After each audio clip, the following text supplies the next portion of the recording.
Series में चल रहे हैं। हम लोगों ने अभी तक अपने 3 क्वेश्चंस को कवर कर लिया है, इन 3 क्वेश्चंस के बारे में पढ़ लिया है। आज हम जानेंगे अपना चौथा क्वेश्चन, कूलाम का नियम। जैसा कि आप लोग सभी जानते हैं कि कूलाम का नियम क्या होता है, तो कूलाम नामक एक साइंटिस्ट थे जिन्होंने ये नियम दिया था।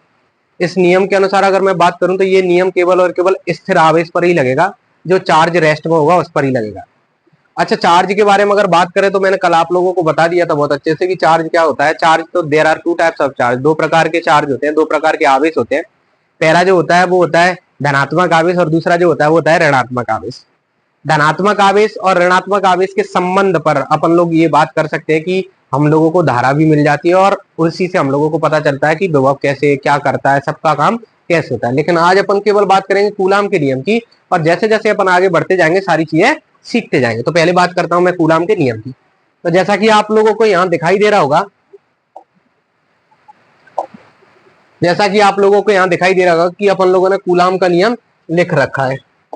तो आप लोगों को इस तरीके से इसमें पूरा लिखा हुआ भी मिल जाता है कि कूलाम का नियम अपना क्या है, क्या डेफिनेशन है इसकी, ये सारी चीजें आप लोगों को यहाँ मिल जाएंगी, कोई दिक्कत नहीं आएगी। तो अगर मैं बात करूं तो डेफिनेशन के अकॉर्डिंग अगर आप बात करें तो कूलाम का नियम किस तरीके से अप्लाई होता है, तो 2 स्थिर बिंदु आवेशों के बीच लगने वाला बल उन आवेशों के परिमाण के गुणनफल के अनुक्रमानुपाती तथा उनकी दूरी के वर्ग के क्या होता है, व्युत्क्रमानुपाती होता है। दैट्स वी नो, यहाँ पर लोग देख लेते हैं इस तरीके से।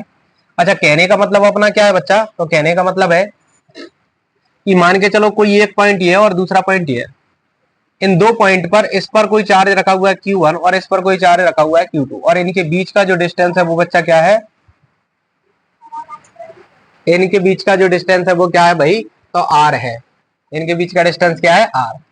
तो दैट वाई कंडीशन पर हम लोगों को ये मिलेगा कि जैसी इसकी परिभाषा है, जैसी इसकी परिभाषा है उसके आधार पर अपन, जैसे इसकी परिभाषा उसके आधार पर अपन इसकी बात कर लेते हैं। तो क्या लिखा हुआ है, 2 स्थिर बिंदु आवेशों का मतलब यहाँ एक चार्ज ये रहा और दूसरा चार्ज ये रहा, 2 आवेश हैं जो कि कैसे स्थिर अवस्था में।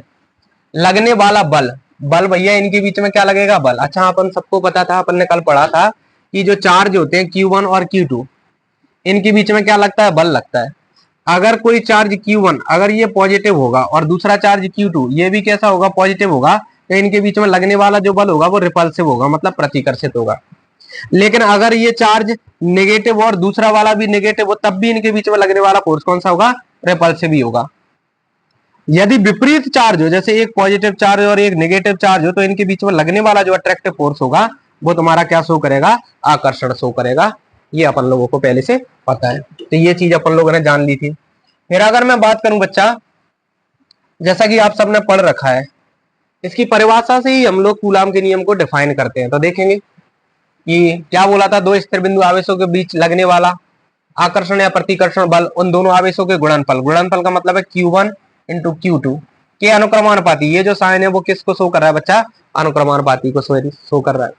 तथा उनकी दूरी, बीच की जो दूरी है उसके वर्ग के क्या होता है, व्युत्क्रमानुपाती। तो हम लोग व्युत्क्रमानुपाती को ऐसे शो करते हैं, F व्युत्क्रमानुपाती 1/r²। ये समीकरण नंबर आपका 1 हो गया और ये समीकरण नंबर आपका 2 हो गया। अगर मैं लिखूं कि समीकरण 1 व 2 से, तो तुमको दिखाई देगा F डायरेक्टली प्रोपोर्शनल है Q1 Q2 के और इनवर्सली प्रोपोर्शनल है किसके, R² के। जब भी 2 राशियों के बीच में कोई एक अनुक्रमानुपाती या व्युत्क्रमानुपाती का चिन्ह आ जाता है, तो कहा जाता है कि अगर वैल्यू में अंतर हो, जैसे आप लोगों ने देखा सैद्धांतिक वैल्यू और प्रैक्टिकल वैल्यू दोनों वैल्यूज में अंतर होता है, तो वहां कुछ ना कुछ कांस्टेंट आता है। तो यहाँ पर भी इसी तरीके से एक कांस्टेंट आता है, जिस कांस्टेंट को हम निरूपित करते हैं K के लिए। तो F बराबर K Q1 Q2 अपन क्या आ जाएगा आपका, R² आ जाएगा। यहां से ये हम लोगों को क्या मिल गया, कूलाम का नियम। लेकिन फिर इसी में अगर मैं आप लोगों से बात करूं बच्चा, तो इसी में अगर मैं आप लोगों से बात करूं तो K की 2 वैल्यूज होती है। K की क्या होती है, 2 वैल्यूज। एक वैल्यू K की होती है 1/4πε0 और एक K की वैल्यू होती है 9 × 10⁹। इस वैल्यू का हम ज्यादातर उपयोग किस में करते हैं, तो सवाल न्यूमेरिकल्स में इसका उपयोग करते हैं। और इसका जो उपयोग करते हैं वो हम कहां करते हैं, समीकरण में। तो अगर मैं इसको ट्रूली लिखूं तो F बराबर आप लोगों को मिलेगा 1/4πε0 Q1 Q2/r²। ये तुम्हें मिल जाएगा कूलाम का नियम। बस इसके आगे आप लोगों को कुछ भी लिखने की आवश्यकता नहीं है, बस इतना लिखना होता है। क्यों? क्योंकि 2 या 3 नंबर में ये क्वेश्चन आएगा तो इतना पर्याप्त होता है कि परिभाषा लिख दो और उनको प्रूव कर दो, इसके आगे लिखने की कोई जरूरत होती नहीं है। फिर अगर मैं बात करूं आप लोगों से तो और तो कुछ पूछे ही नहीं, ठीक है। इतना अपन लोग कूलम का नियम यहाँ खत्म कर लेंगे।